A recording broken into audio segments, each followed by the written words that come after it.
aylagan.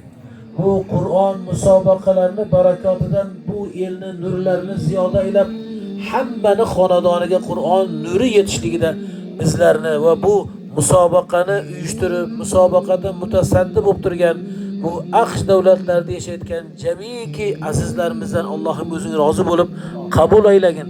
Va Qur'onni mana shu AQSh ellarida butun hammalariga ham nurlari yetib borishligida bizlarni barchalarimizni sababchilardan aylagin.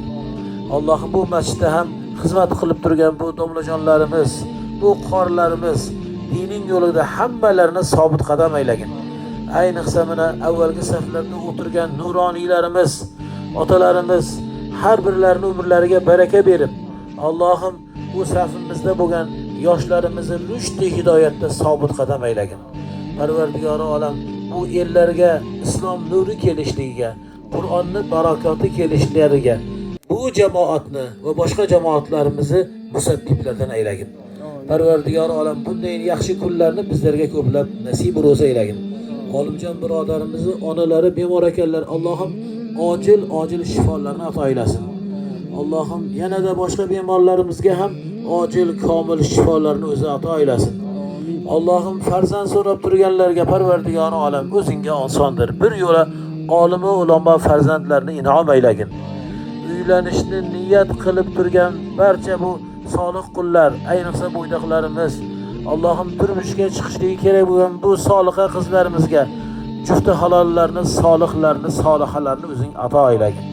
Parvardigor olam, qanaqadir yana oralarda mushkulotlari bo'lgan bu azizlarimizni bugunlik kunda qalblarini ko'rib turibsan. Allohim o'zing so'raganlardan ham ko'pini, mo'lini o'zing ato aylagin.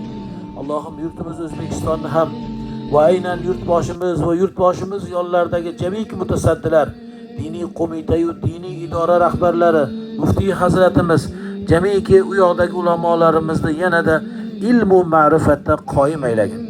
Elga, yurtga qilayotgan xizmatlarini husni maqbul aylagin. Allohumma taqabbal minna innaka antas samiul alim va tub alayna ya maulana innaka antat tawwabur rahim. Rabbana أعنا على ذكرك وشكرك وحسن عبادتك وصلى الله على سيدنا وحبيبنا محمد وعلى آله وأصحابه أجمعين آمين آمين برحمتك يا أرحم الراحمين. الله أكبر.